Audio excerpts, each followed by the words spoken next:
My name is Catherine Wilson, 32 years old, and I built a $60 million tech company from nothing. I still remember that boardroom, the polished table reflecting my father and brother as their smiles turned predatory. I had expected celebration that day, not betrayal. Dad crowned my brother king of my castle, while they laughed at my shock. They never realized that when I walked out, I took the only thing that mattered. Let me know where you are watching from, hit like and subscribe, because this story of revenge will show you why preparation beats power every time. Growing up in the Wilson family meant living in the shadow of impossible expectations. My father, Robert Wilson, built his construction empire through ruthless determination and unforgiving standards. In our home, business talk dominated dinner conversations, with Dad grooming my older brother James to take over someday. I was just the daughter, expected to marry well and produce grandchildren. My achievements were footnotes, while James got praise for minimal effort. Business is a man's world, Catherine. Dad would say whenever I expressed interest in his company, "You should focus on more suitable pursuits." That dismissal only fueled my determination to prove him wrong. Despite the lack of encouragement at home, I excelled academically. I graduated summa cum laude from Stanford with a double major in computer science and business. Then I completed my MBA at Wharton, finishing top of my class. Dad attended my graduation but spent most of the ceremony on his phone, closing some deal. James skipped it entirely, claiming a scheduling conflict with a golf tournament.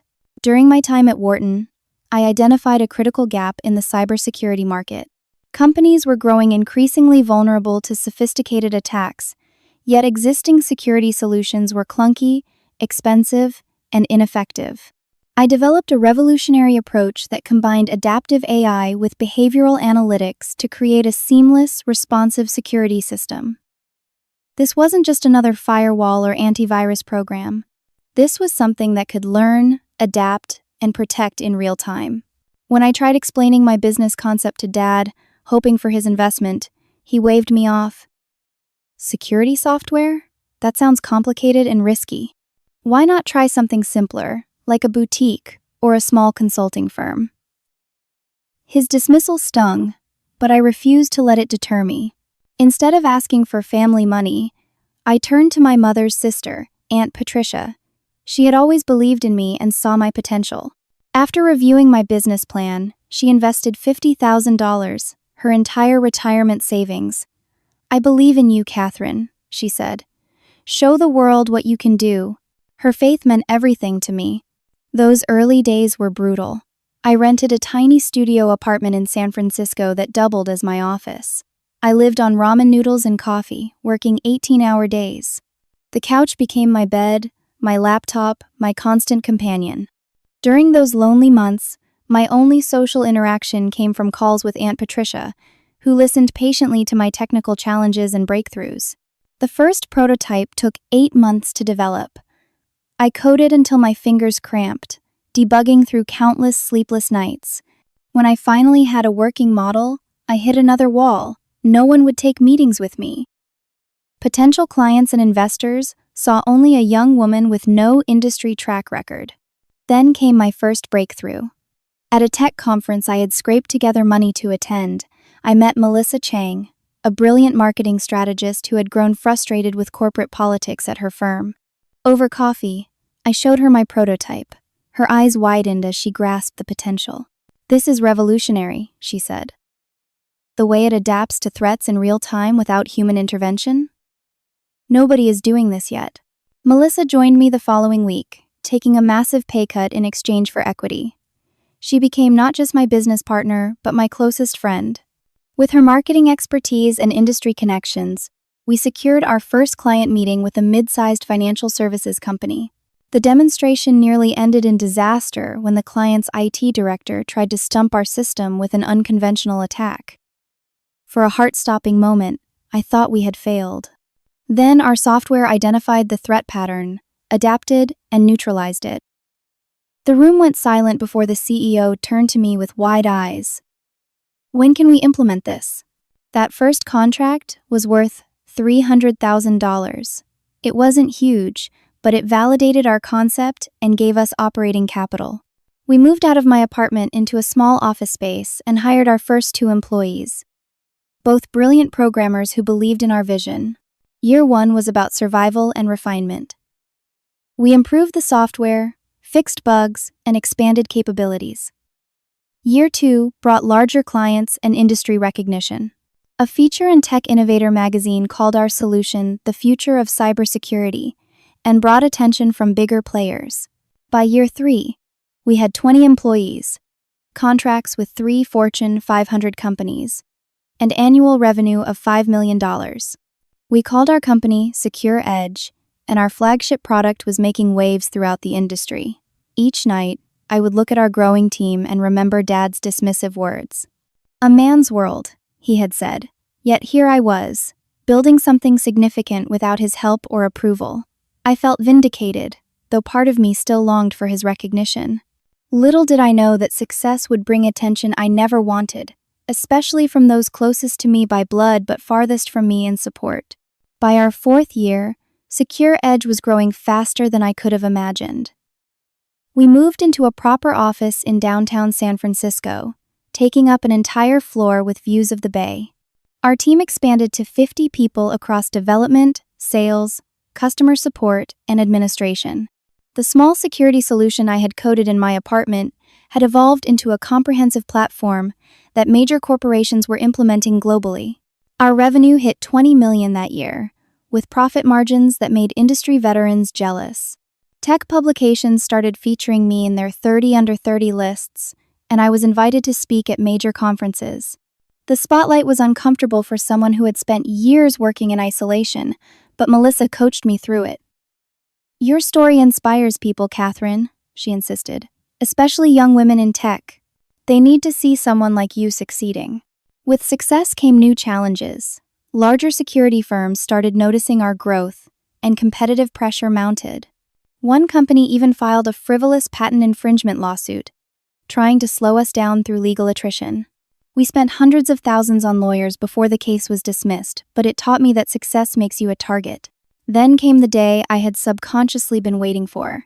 My assistant notified me that Robert Wilson was in the lobby, requesting a meeting. After 5 years of radio silence from my father, his sudden appearance set off warning bells. I met him in our conference room rather than my office, wanting to maintain professional distance. He entered with the commanding presence I remembered from childhood, surveying our space with calculating eyes. "Impressive operation you have here, Catherine," he said, settling into a chair without waiting for an invitation. "Seems like you have built something substantial after all." "Thank you for noticing," I replied, keeping my tone neutral despite the years of dismissal bubbling beneath the surface. "What brings you here after all this time?" His explanation was smooth, rehearsed. He had been following my progress from afar, proud of my accomplishments. Now that Secure Edge had proven itself, he wanted to offer his business expertise. "You have the technical brilliance, but I understand how to scale companies. Together, we could take this to the next level." I felt conflicted. Part of me craved the validation his involvement would represent, the childhood wound finally healing. Another part recognized the convenient timing of his interest, now that the risk period was over. Before I could decide, Dad introduced another element. "James wanted to be part of Secure Edge too.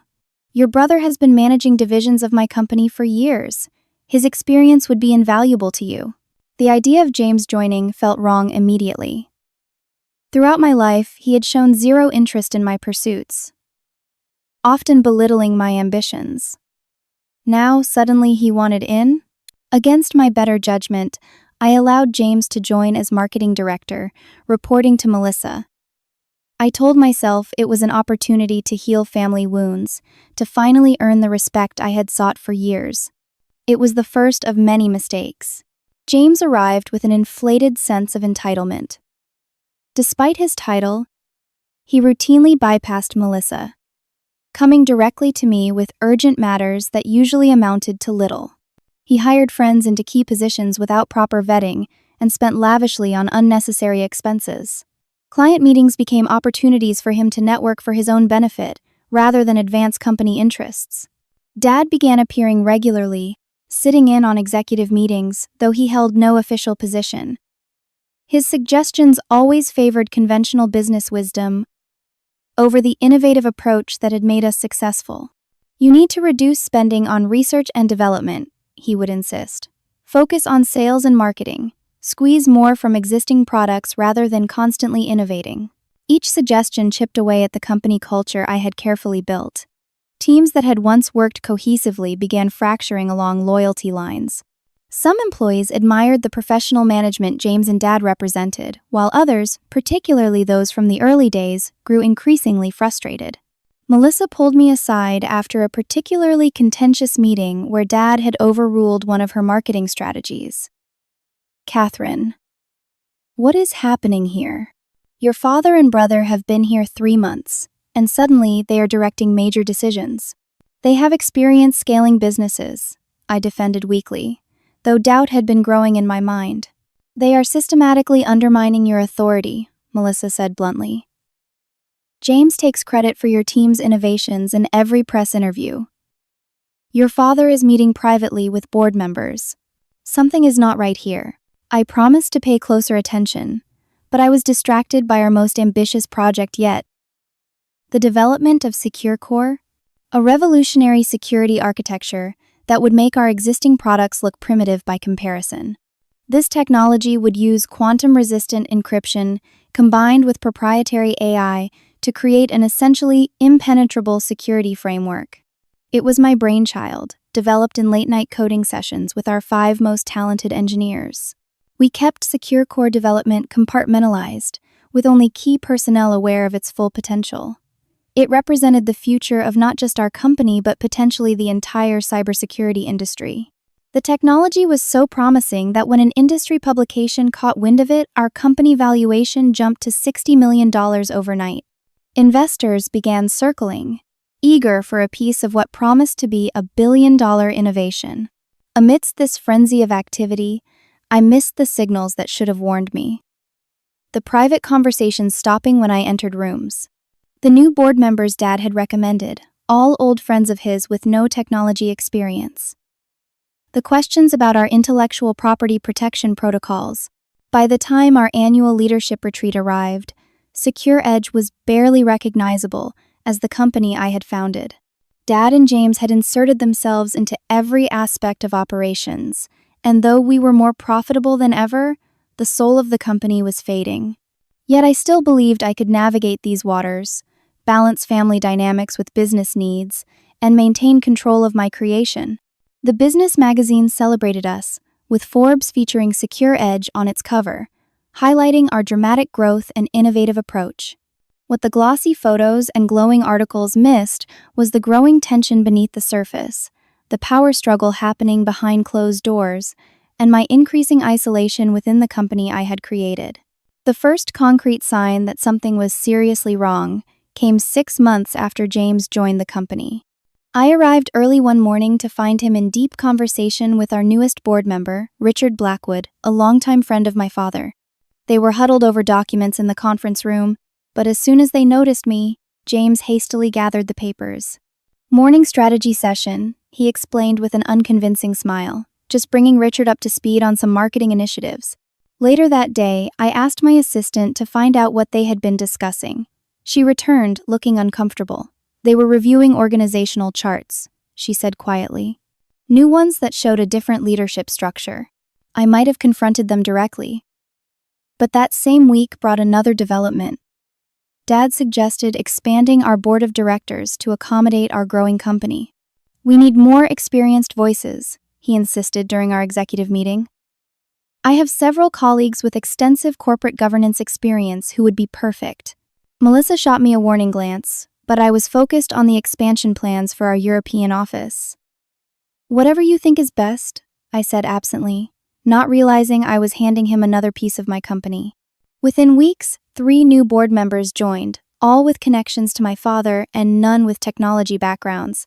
The board now consisted of 9 people: me, Melissa, our CFO, and 6 directors who invariably sided with Dad's suggestions. The power balance had shifted without my fully noticing. James, meanwhile, had been cultivating relationships with key investors.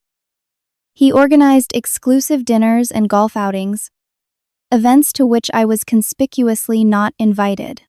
These guys prefer a certain atmosphere, he explained when I questioned him. They are more comfortable with traditional business settings. What he meant, of course, was that they preferred dealing with a man. The old boys' network was alive and well, and my brother had tapped directly into it.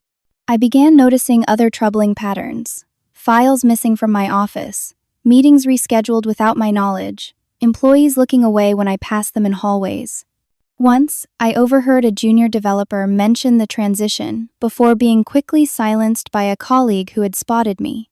The pieces finally connected when I discovered a document accidentally left in a printer, titled Restructuring Proposal.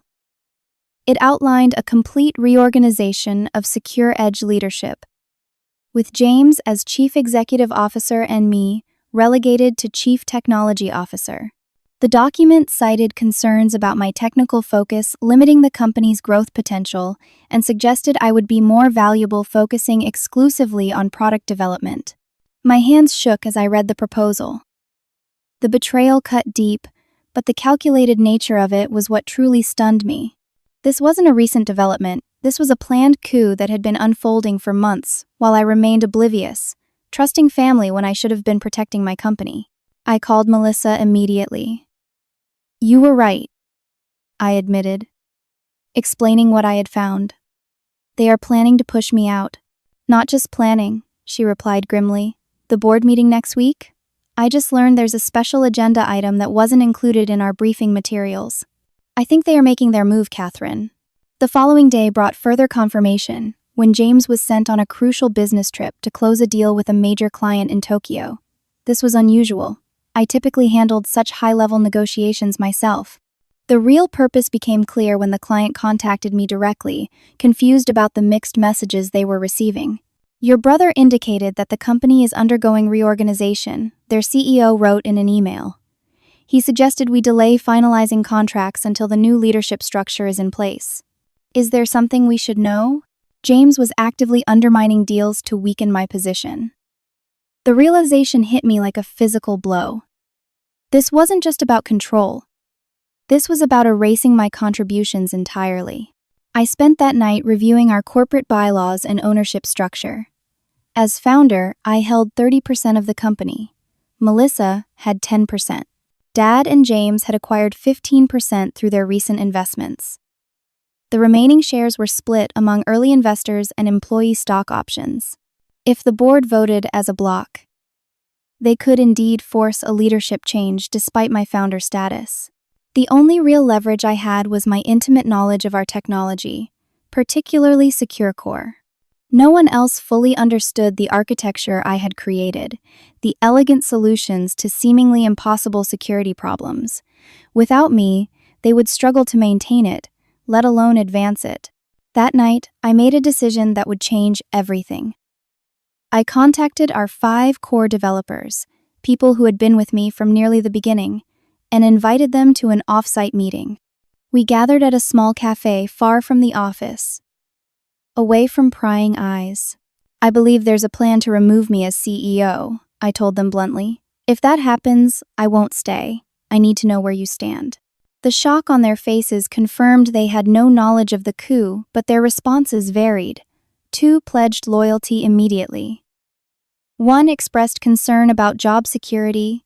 Another worried about legal implications. The 5th, our lead architect Lucas, asked the question that mattered most. What about SecureCore? It's almost ready for beta. Are you saying all our work might be for nothing? I chose my words carefully.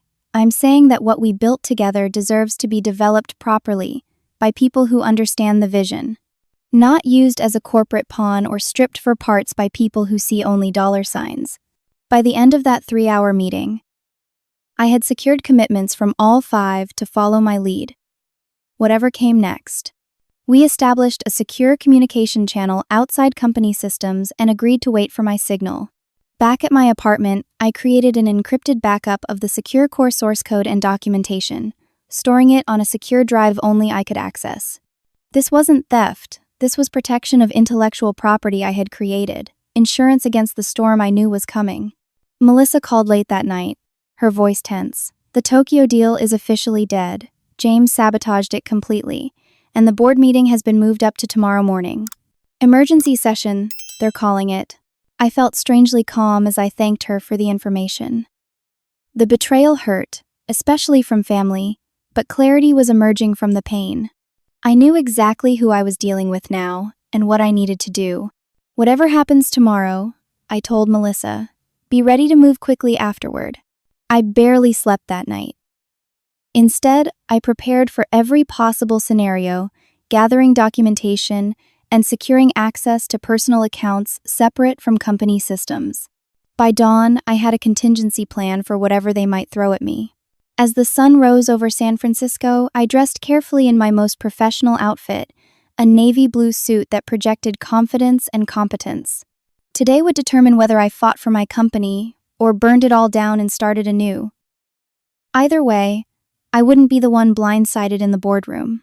The morning of the emergency board meeting dawned clear and bright, a stark contrast to the storm brewing inside Secure Edge headquarters. I arrived an hour early, wanting time to center myself before the confrontation. The office was unusually quiet. Most employees not yet arrived, though I noticed several board members already gathered in a side conference room, door firmly closed. Our main boardroom, with its sweeping views of the San Francisco skyline, had always been my favorite space in the building. The long mahogany table gleamed under recessed lighting, empty chairs waiting like spectators at a gladiatorial match. I ran my hand along the smooth wood, remembering the countless deals we had closed here, the celebrations, the late-night strategy sessions. This room had witnessed the growth of my dream into reality. Now it would witness something altogether different. As I settled into my chair at the head of the table, I noticed a folder that should not have been there. It was unmarked, but when I opened it, the title page said everything. Leadership Transition Plan, effective immediately. They hadn't even bothered to hide it. Flipping through, I found James's new CEO contract already drawn up, complete with compensation package and authority parameters. My new role as CTO was outlined in a brief appendix. My salary reduced by 40%. My decision-making authority virtually eliminated. The sheer audacity left me breathless. They had planned every detail, assuming I would simply accept this humiliation. I closed the folder and replaced it exactly as I had found it, then opened my laptop to review my own preparations one final time. Board members began filtering in around 8:30, most avoiding eye contact. Melissa arrived looking tense but resolute, taking the seat directly to my right. She squeezed my hand briefly under the table, a silent show of solidarity. My father and James were the last to arrive, entering together like conquering generals. Dad wore his standard power suit, gray with subtle pinstripes. James was dressed identically, the visual symbolism not lost on me. They took seats directly across from me, James already wearing the smug expression of victory. Thank you all for accommodating this special session, Dad began without preamble. We have urgent business that couldn't wait for our regular meeting. I kept my face neutral as he launched into a carefully crafted speech about company growth, market opportunities, and the need for experienced leadership to navigate the next phase. Each word was a dagger wrapped in corporate platitudes. Before we address your agenda item, I interrupted. I'd like to present my quarterly report as current CEO. Unless there are objections? I looked directly at my father, daring him to deny me this last formality. He hesitated, then nodded reluctantly. Of course, Catherine. Please proceed. For the next 20 minutes, I methodically outlined our achievements. Revenue up 35% year over year. Client satisfaction at record levels. The Secure Core project nearing completion with projected market value in the hundreds of millions. I detailed my strategic vision for the next 2 years, including expansion plans and revenue projections. Throughout my presentation, I watched the room. The newer board members shifted uncomfortably, perhaps experiencing their first twinge of doubt about the coup they were enabling. My father remained impassive, but James grew visibly impatient, checking his watch repeatedly. When I finished, there was an awkward silence before Dad cleared his throat. Thank you for that comprehensive overview, Catherine. Your technical achievements are indeed impressive. However, the board has been discussing the company's future leadership needs, and we believe certain changes would position Secure Edge more favorably for its next growth phase. He nodded to Richard Blackwood, who slid copies of the folder I had already seen to each board member. The proposal before us today is to restructure our executive team, appointing James Wilson as Chief Executive Officer, with Catherine transitioning to Chief Technology Officer, focusing exclusively on product development. The room temperature seemed to drop 10 degrees. Melissa's intake of breath was audible in the silence. May I ask the rationale for this proposed change? I kept my voice steady, determined not to show emotion. Dad launched into his prepared justification. James brings traditional business leadership experience that complements your technical vision. His background in strategic growth and corporate governance, combined with your product genius, creates the perfect leadership combination. It was all I could do not to laugh at the absurdity. James, whose only business experience came from nepotistic positions in Dad's company, being presented as some corporate wonderkind. I see, I said when he finished. And was there specific performance concern with my leadership? Our growth metrics surpass industry standards by every measure. This isn't about performance, James interjected, unable to contain himself. It's about who can best represent the company to investors and industry partners. The market has certain expectations. Expectations that a female CEO doesn't meet? Melissa asked pointedly. James's face flushed. That's not what I said. But relationships matter in this business. The golf games, the private clubs, the networks that drive major investments, those environments have certain dynamics that Catherine simply can't access. So this is about your ability to play golf with potential investors? I raised an eyebrow. Interesting priority for a technology company. Dad stepped in smoothly. Let's not derail into politics. This is a business decision made for business reasons. The proposal stands. I move that we vote on the leadership transition as outlined in the document before you. Richard Blackwood seconded immediately. My stomach tightened as I realized we had reached the moment of truth. Those in favor? Dad asked. 6 hands raised without hesitation, all the directors my father had placed on the board. The CFO looked down at the table, abstaining. Only Melissa and I opposed, exactly as I had predicted. The motion carries, Dad announced. Satisfaction evident in his voice. Effective immediately, James Wilson will assume the role of Chief Executive Officer of Secure Edge. Catherine will transition to Chief Technology Officer, focusing on our technology roadmap. James couldn't contain his triumphant smile as he moved to the head of the table, symbolically taking my place. I want to thank the board for their confidence, he began, already speaking as if I had left the room. I have big plans for taking this company to the next level. He turned to me, the pretense of professional courtesy falling away. You should be proud, sis. You worked like a servant to build this, but I'm the king now. I'll take good care of your little project. The room fell silent at his naked arrogance. Even Dad looked momentarily uncomfortable with the display. Is that how you see my contribution? I asked quietly. Servitude? This little project that generates $60 million in annual revenue? Oh, don't be so sensitive, James scoffed. You'll still have your technical toys to play with. Just leave the real business to those who understand it. I stood slowly, gathering my laptop and notes with deliberate calm. I appreciate the board's transparency today. It's clarified many things. I looked at each board member in turn, memorizing their faces. I hereby tender my resignation, effective immediately. I will not be accepting the CTO position. The smugness in the room evaporated instantly. This they had not anticipated. You can't just resign, Dad sputtered, rising from his chair. You have obligations, contracts. Check those contracts carefully, I replied. As founder, I have remarkably few restrictions. No non-compete clause. Full ownership of intellectual property I personally developed. My lawyer was quite thorough. James's face had lost its triumphant glow. You're bluffing. You wouldn't walk away from your own company. This is no longer my company, I said simply. You've made that abundantly clear. And I don't work for people who don't value my contribution. I turned to leave, but James's voice, now tinged with panic, stopped me. What about Secure Core? We need you to complete that project. I turned back, meeting his eyes directly. Yes, you do. Unfortunate timing for your coup, isn't it? The realization of what they had done began to dawn on their faces as I walked toward the door. Melissa stood to follow me. You're making a terrible mistake, Dad called after us. Both of you. I paused at the threshold. No, Dad. For the first time in years, I'm not making a mistake. I'm correcting one. As Melissa and I walked out of the boardroom, the stunned silence behind us gave way to James's nervous laughter. Let her go. She'll be back when she calms down. Nobody walks away from $60 million. If only he knew what I was walking away with. That laughter would have died in his throat.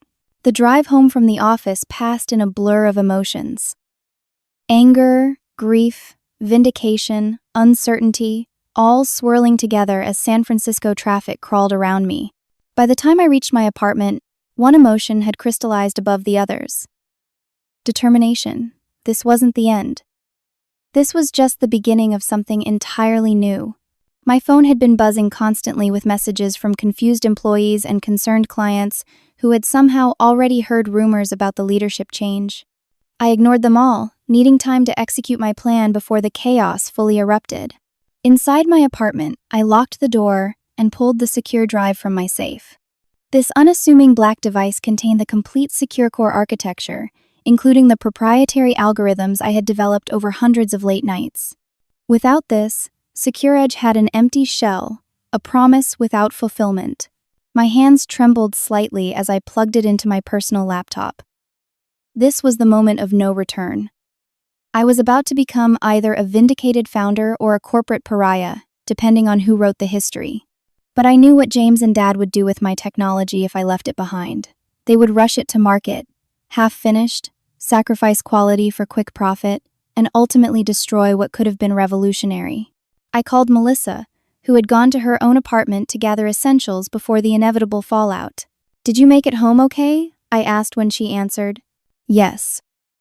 "James is already calling me, demanding I return to the office. He's threatening legal action if I don't." Her voice was steady despite the pressure. "Activate Protocol B," I said, using the code we had established days earlier. This meant wiping all remote access to our secure development servers and changing authentication protocols. As Chief Security Officer, Melissa had the authority to implement such measures under our cyber protection policies. "Already done," she confirmed. "The core team has been notified using our private channel. Lucas and the others are standing by for instructions." While we spoke, I was systematically downloading and organizing the Secure Core files, preparing them for secure distribution to our trusted developers. This wasn't corporate espionage. This was preserving my intellectual creation from those who would exploit it without understanding it. "What's the status on our legal position?" I asked. "Our outside counsel confirmed what you said in the meeting. Your employment contract has no non-compete clause. And, as primary inventor, you retain rights to the core algorithms you developed. The company has usage rights but not ownership of your personal innovations." She paused. "They'll still fight us, Catherine. Your father has deep pockets and a lot of powerful friends." "Let them fight," I replied, surprising myself with my calm. "We have something more valuable than money or connections. We have the truth, and we have the technology." Over the next 12 hours, Melissa and I worked tirelessly, communicating with our core team, securing our digital assets, and laying the groundwork for what would come next. None of us slept. By dawn, we had established a secure working environment completely separate from SecureEdge systems, and our 5 key developers had all confirmed their commitment to follow us. As the sun rose, casting long shadows across my living room floor, my doorbell rang. Through the peephole, I saw James flanked by 2 men in suits, presumably company lawyers. I took a deep breath and opened the door. "Good morning, James. This is an unexpected visit." His face was flushed with anger, his carefully styled hair disheveled from what had likely been his own sleepless night. "Cut the games, Catherine. You know why I'm here. The Secure Core access has been revoked, and 5 key developers failed to report to work this morning. What have you done? I resigned, as was my right.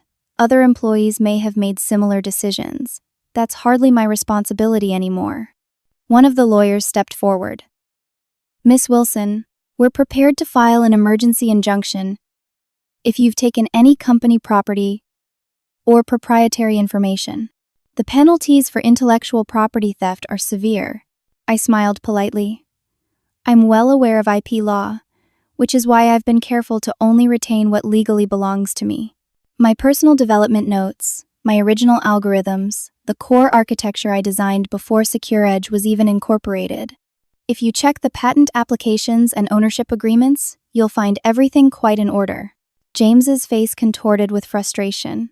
You'll never work in this industry again. I'll make sure of it. Every tech company in the valley will know you're a vindictive thief who couldn't handle being replaced. Is that your narrative? I asked calmly. Interesting. Mine is about a founder whose family tried to steal her company and is now facing the consequences. I wonder which story investors and clients will find more compelling.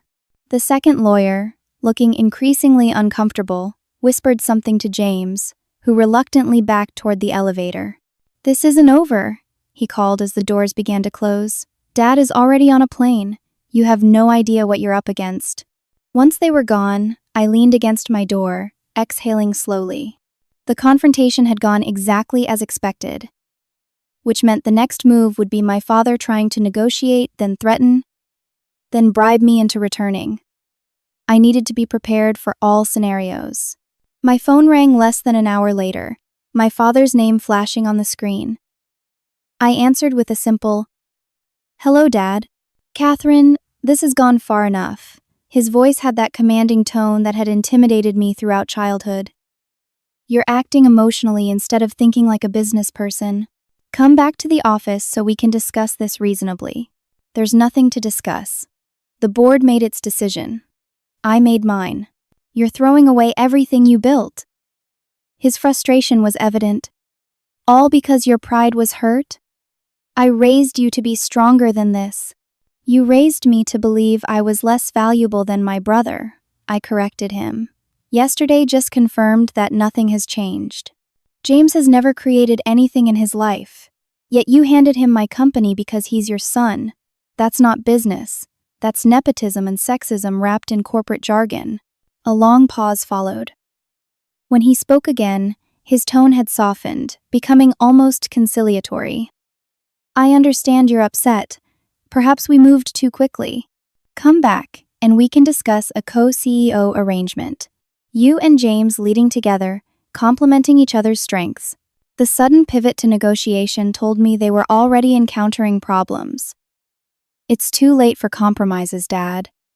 You showed me exactly who you are and what you think of me. I believe you. Don't force me to take legal action against my own daughter, he warned, voice hardening again.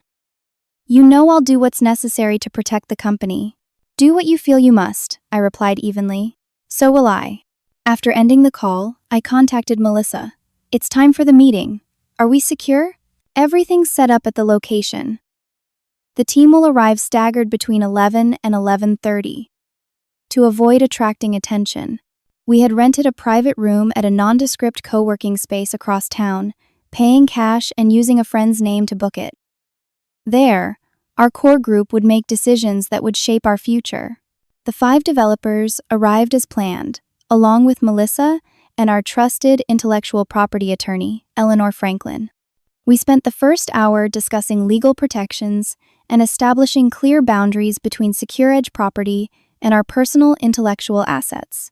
Based on the documentation Catherine has provided, Eleanor explained, she has strong claim to the fundamental algorithms and architectural approach of Secure Core. While Secure Edge can claim ownership of the specific implementation and interface elements developed on company time, the underlying innovation remains attributable to Catherine as primary inventor. This legal foundation gave us the confidence to move forward with what came next: the creation of a new company. We spent hours outlining our vision, defining roles, and planning our technology roadmap. By evening, Quantum Shield was born, with a mission to develop next-generation security solutions based on the principles I had pioneered, but taking them even further. Each team member received equity stakes reflecting their contribution and risk in joining this venture. Melissa and I would be equal partners in leadership, avoiding the power concentration that had ultimately corrupted Secure Edge. As we concluded our marathon planning session, Lucas, our lead architect, raised the question everyone was thinking. What happens when they realize exactly what's missing and what we're doing? They'll threaten, they'll bluster, they might even sue, I acknowledged. But by then, we'll be months ahead in development, with a superior product and a team that actually understands the technology. While they're trying to reverse engineer what they have left, we'll be innovating beyond it. Melissa added the final piece of our strategy. And we'll be approaching key clients directly, with a compelling story about innovation, integrity, and next-generation security that makes what they currently have obsolete. As everyone filed out with renewed purpose, I felt a strange lightness despite the uncertainty ahead. For the first time since founding Secure Edge, I was completely free of the shadow of family expectation. Whatever came next would be entirely on my own terms. That night, I slept soundly for the first time in months, ready to build anew from the ashes of betrayal. 2 months after the boardroom coup, the first significant cracks appeared in Secure Edge's facade. I learned this not through corporate espionage, but from increasingly desperate LinkedIn messages from former colleagues and worried calls from clients who still had my personal number. James had appointed a new development team lead, an old friend from business school with an impressive resume but little practical cybersecurity experience. This new leadership had made the fatal decision to rush Secure Core to market, promising capabilities that simply couldn't be delivered without the architectural foundations I had taken with me. Their first major client demonstration ended in catastrophic failure. According to my former assistant, who had secretly remained loyal to me, the system crashed completely when subjected to a standard penetration test, leaving James stammering excuses to executives from a Fortune 100 financial institution. Melissa and I were working from a rented house in Palo Alto that doubled as Quantum Shield's temporary headquarters. Our team had expanded to 12, including 3 additional developers recruited from competitors who were excited by our vision. We were making rapid progress on our enhanced security platform, building on the Secure Core foundation, but taking it in directions I had only dreamed of before. When Melissa brought me the news about the failed demo, I felt a complicated mixture of vindication and sadness. They're trying to patch together something that looks like Secure Core from what was left in the company repositories, she explained. But without the core algorithms and your architectural approach, it's just an empty shell. How bad is the client reaction? I asked, curious about the market impact. 3 enterprise clients have already issued formal notices requesting explanation of the product roadmap delays. Their stock dropped 8% yesterday after rumors about the demo failure hit the industry blogs. I nodded, taking no joy in the confirmation of what I had predicted. Has there been any direct contact from James or my father? Melissa hesitated. Your father's attorney reached out to Eleanor yesterday. They're threatening a lawsuit for intellectual property theft unless we cease development immediately. I had been expecting this. What did Eleanor say? That we should continue as planned.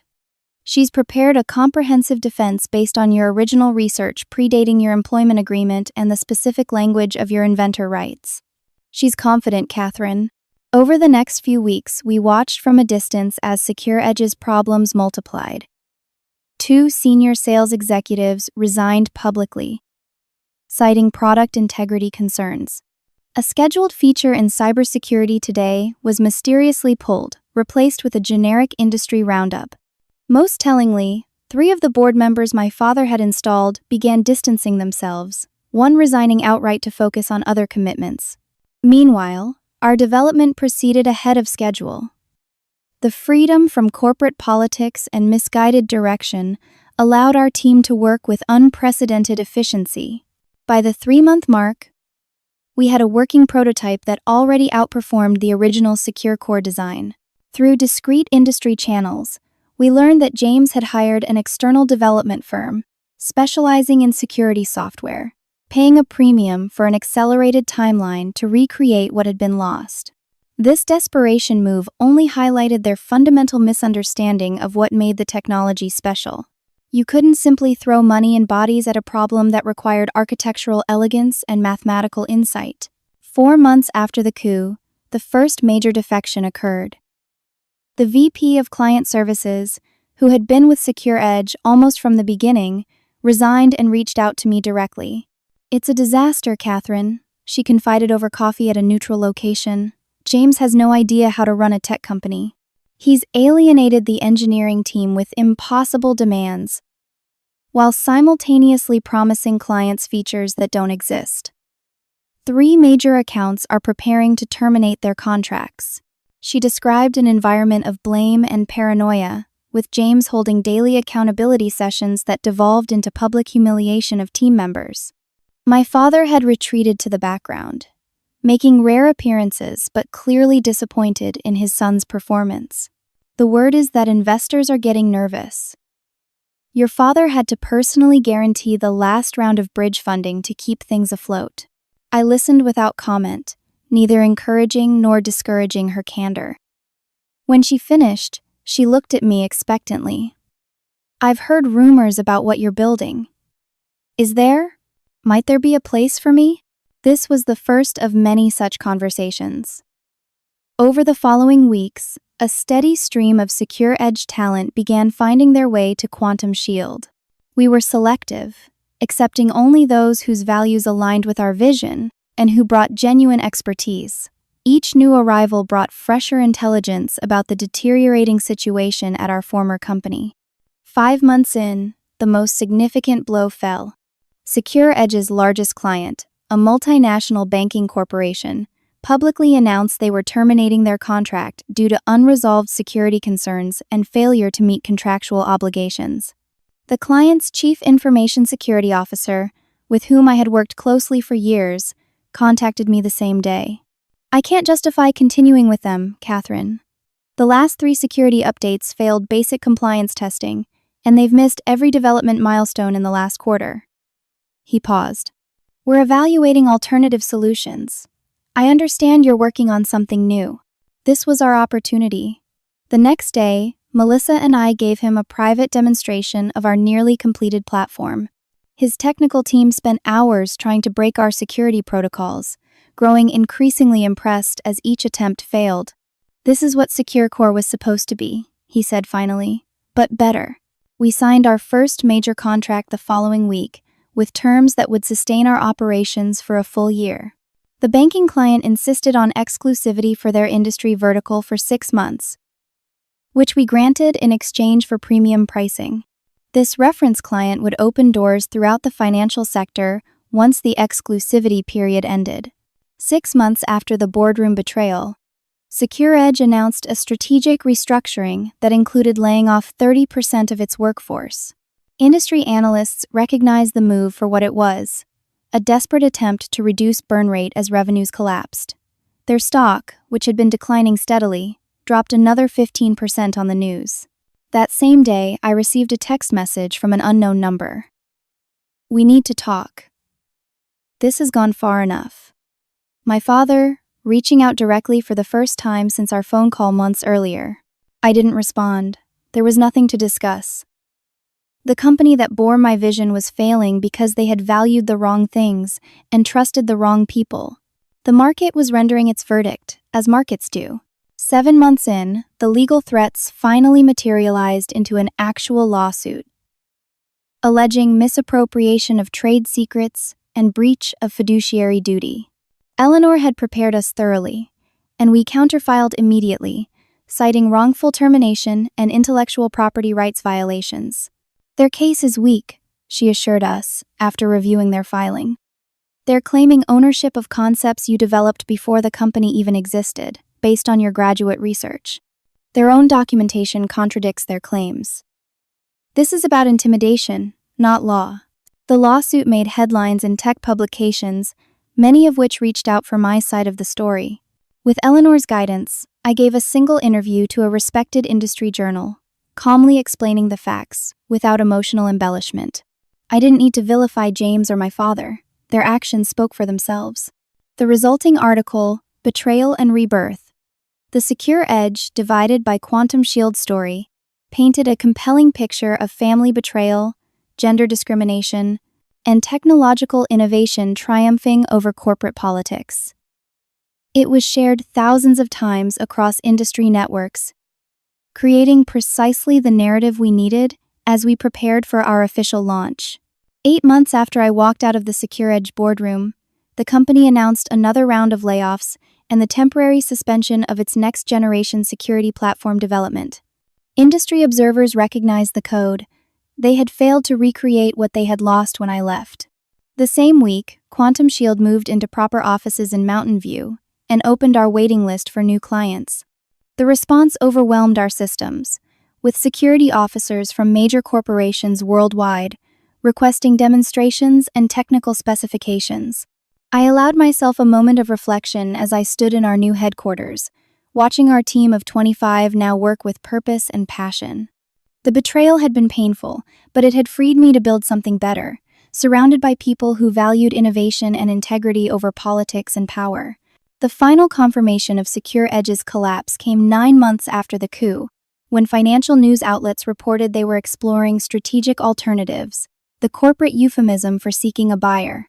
Their stock had lost 70% of its value, and key personnel continued to depart weekly. James, I heard, had been quietly removed as CEO, replaced by a turnaround specialist.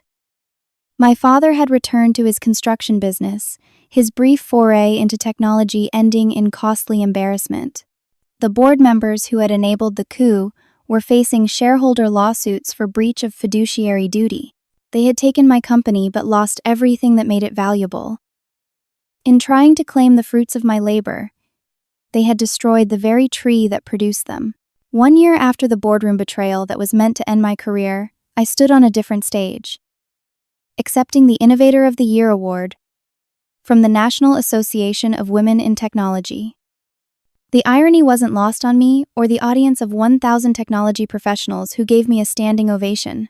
Innovation doesn't happen in boardrooms, I said in my acceptance speech. It happens in the minds of people who see problems differently and have the courage to pursue solutions others can't imagine. And it thrives when those innovators are valued for their contributions, not judged by outdated notions of who should lead. Quantum Shield had officially launched 6 months earlier, after an intensive development period that transformed the core ideas I had rescued from Secure Edge into something far more powerful and elegant.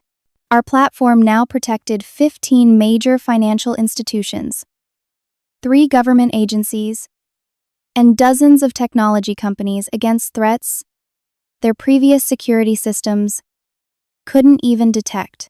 The interview requests had been relentless since our successful launch. I had declined most, but agreed to an in-depth profile for Forbes, providing they covered the technology and team achievements, not just the family drama.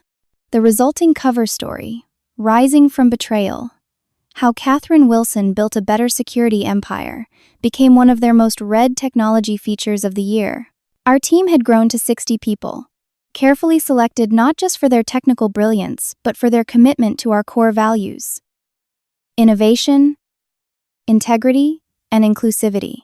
Our corporate culture was frequently cited in business school case studies as an example of how to build a successful technology company outside the toxic patterns that plagued much of Silicon Valley. Melissa had proven herself an exceptional business partner, handling operational leadership, while I focused on technology, vision, and client relationships. Our equal partnership model challenged the traditional CEO hierarchy, demonstrating that collaborative leadership could drive extraordinary results. Quantum Shield's valuation had reached $120 million after our latest funding round, double what Secure Edge had been worth at its peak. More importantly, we had built something sustainable, with a product roadmap extending years into the future and client retention rates approaching 100%. Secure Edge, meanwhile, had been acquired by a larger cybersecurity conglomerate for a fraction of its former value. Most of its intellectual property was deemed worthless without the core innovations I had taken with me. The brand survived only as a minor product line within the acquirer's portfolio. James had disappeared from the technology scene entirely, reportedly working for a family friend's real estate development company in Chicago. My father had retired earlier than planned, the Secure Edge debacle having tarnished his reputation as a business genius. I had maintained no contact with either of them until 3 weeks before the award ceremony, when my father appeared unannounced at our office reception. "I need 5 minutes," was all he said when the startled receptionist called me. I considered refusing, but curiosity won out. I met him in a small conference room, noting how much older he looked than when I had last seen him. His confident posture diminished. Lines of stress etched deeper around his eyes. "Congratulations," he said after an awkward silence. "What you've built here is impressive." "Thank you," I replied simply. "What can I do for you, Dad?" He shifted uncomfortably. "I wanted to see you. To acknowledge that I was wrong." The admission clearly cost him. "I underestimated you. I made assumptions based on outdated thinking. You chose James over me because he was your son," I said directly. "You couldn't see past your own bias to recognize who actually had the vision and ability to lead." He didn't deny it. "I thought I was making a business decision. I convinced myself it was about what was best for the company. But you're right. My judgment was clouded by old prejudices." He looked down at his hands. "I've lost a lot in the past year. Money, reputation. But losing my daughter has been the hardest. Part of me wanted to soften, to offer forgiveness and reconciliation. But another part remembered the years of dismissal, the calculated betrayal, the smug certainty that I would fail without him. "I appreciate you coming here and saying this," I said finally. "But trust, once broken, isn't easily repaired. I don't harbor anger toward you anymore, Dad. I've moved beyond it. But I don't have space in my life for people who don't believe in me, family or not." He nodded slowly, accepting the boundary. "I understand. I just wanted you to know that I was wrong and I'm sorry." He stood to leave, then hesitated. "Your mother would have been proud of you, Catherine. She always said you had a fire in you that would change the world someday." After he left, I sat alone for a long time, processing the unexpected closure. The vindication I had once craved felt hollow now, overshadowed by sadness for what could have been if he had seen my value from the beginning. But that melancholy was temporary, washed away by the satisfaction of creating something meaningful. Quantum Shield wasn't just a successful company, it was becoming a force for positive change in the industry. Our internship program specifically targeted women and minorities in technology. Our research division collaborated with universities to advance cybersecurity education. Our products protected millions of people's data from increasingly sophisticated threats. The lessons I had learned through betrayal and rebirth had shaped not just my business approach, but my entire philosophy of leadership. Trust your vision, even when others cannot see it. Value people for their contributions, not their conformity to expectations. Protect what matters, but be willing to let go of what does not. Success is not measured by power over others, but by impact on the world. The greatest revenge is not destruction, but creation. As I stood in my office looking out over the Silicon Valley landscape, I felt a profound sense of freedom. The path that had brought me here was painful, but it had led to something far better than I could have built within the constraints of others' limited imagination. The Wilson name, which my father and brother had guarded so jealously, now stood for something entirely different in the technology world. It represented innovation, resilience, and the courage to begin again when necessary.